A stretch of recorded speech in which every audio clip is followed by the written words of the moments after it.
Hey everybody, check it out. This here's a geocache.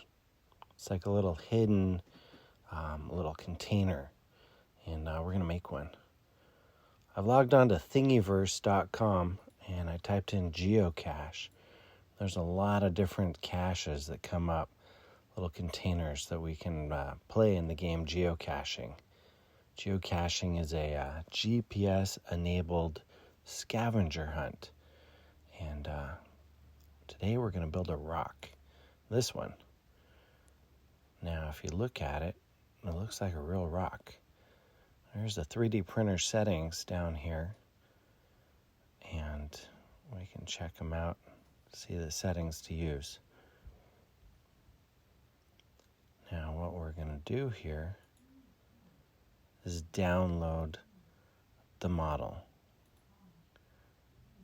Now, I've got that here on my computer. And we're going to open it up using a software called Cura. The software translates that graphical model to something that the 3D printer can read.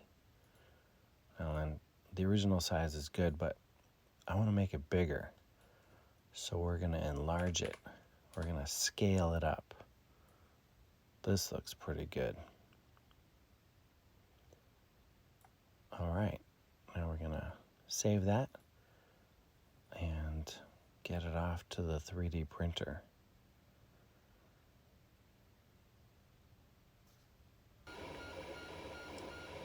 All right, so the printer's been going for a while. This is going to be a long print. It's like over 14 hours. So we got started. The base has been printed, and you can see the infill. The infill is what gives it rigidity. Now, this is going to be outside, so I'm using a plastic called PETG, and it's going to be very durable over a longer amount of time. You can start to see the hollow of the inside and the big hole for the opening.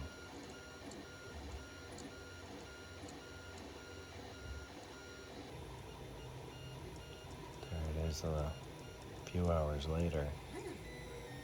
Definitely a big cavity in there. And the edges are 3 millimeters thick, so it's going to be pretty durable. If you've never watched a 3D printer, it's pretty cool. Just one big stripe of an extruded plastic. It's just like using a hot glue gun, but with plastic.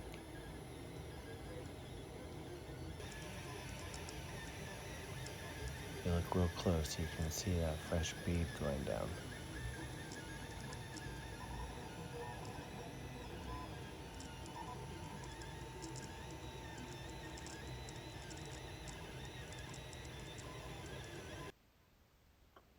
And there it is, the finished product.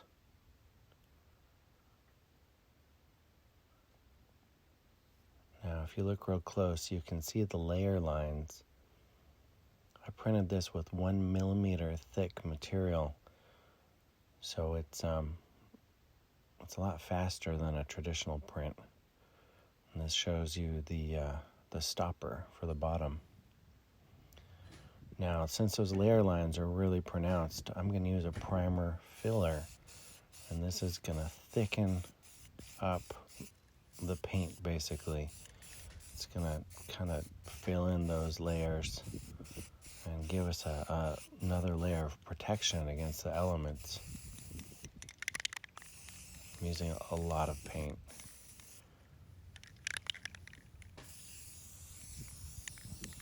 This is something that they use in like auto body work to fill in scratches and things, but it works great on the 3D prints.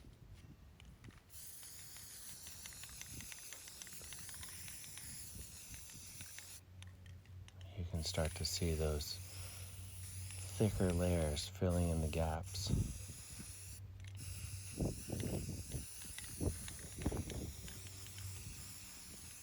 So really we want to coat everything, but mostly on the top, because that's where the maximum exposure is, and Well, obviously I don't want people to find it right away unless they're looking for it. So kind of take the plastic look away and see if we can make it look more like a rock.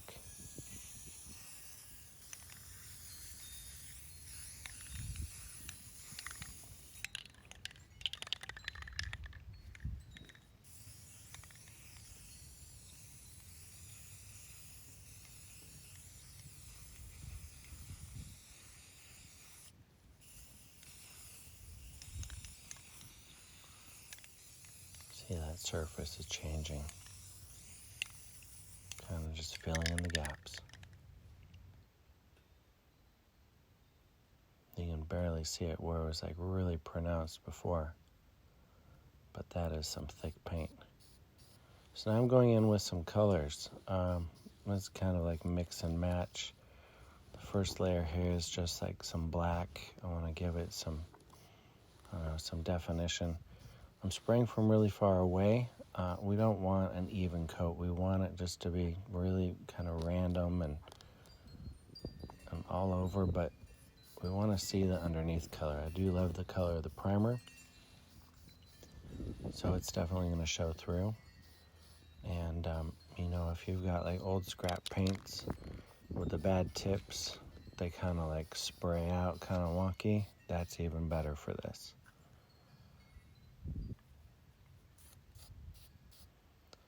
Got a little tan here.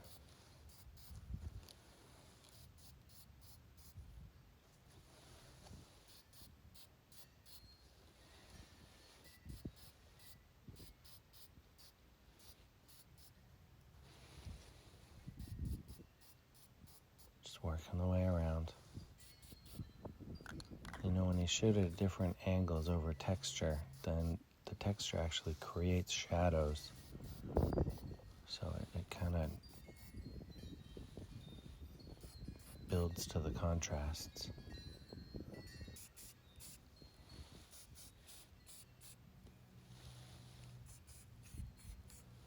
This one here is more like an olive green, keeping with these natural tones. Maybe this would be like a moss or something that would have grown on, or a lichen. Doesn't look as plasticky anymore, does it?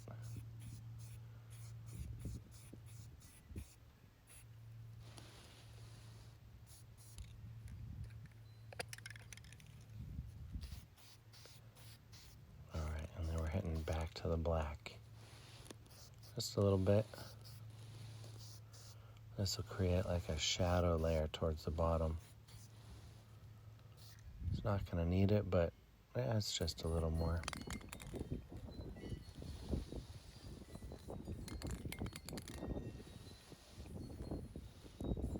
This white, I don't know if you just saw that, but this white has a really messed up tip, and it shoots out like a galaxy of stars. So it's a real splatter. And I love this kind of deal where it just really adds, a multi-dimensional feel, almost like splatters of granite. And, I don't really care if it gets roughed up rolling around because, well, rocks get beat up anyway.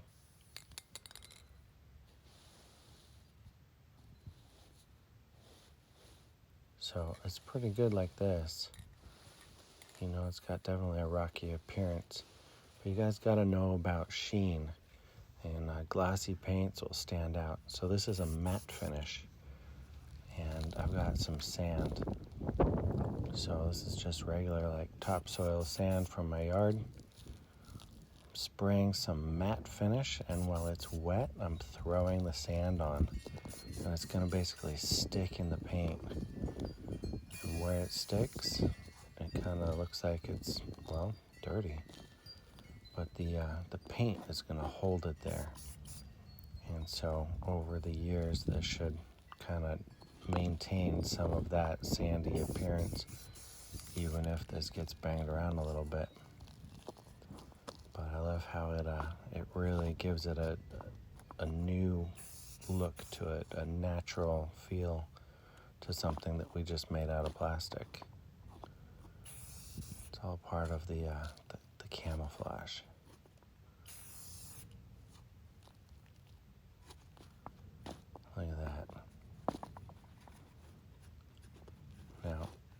maybe it's a little too dirty. So I'm going to kind of just like rub it in, rub it off.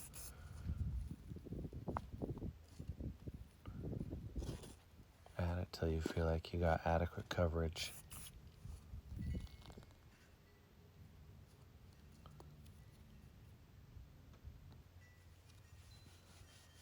And again, just kind of this like burnishing off the loose stuff, I guess. But you can see already it's got like this natural appearance here in a natural space.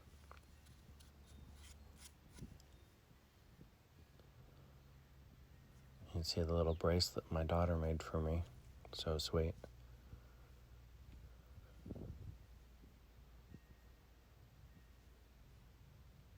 There you go, a rock.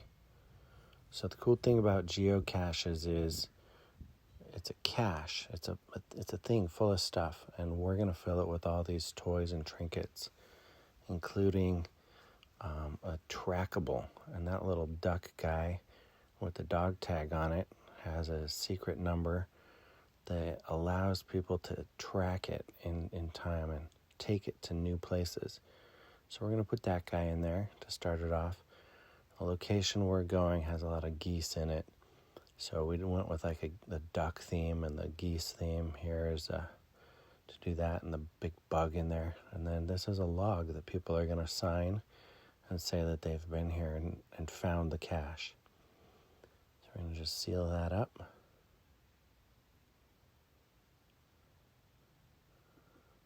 And take it out to its new home. Don't forget to tell people that it's an official thing, so sign the bottom here. Do not remove. This location here is our choice, and why not hide it with others of its kind? There's probably 1 million rocks like it here, so good luck finding it. The beauty of the geocache, though, is it uses the GPS coordinates, so you'll find it exactly. Anyway, it's there. It's live. If you want to help this channel out, please click the links below. Maybe you can find some stuff to help you out with your caching. Cheers.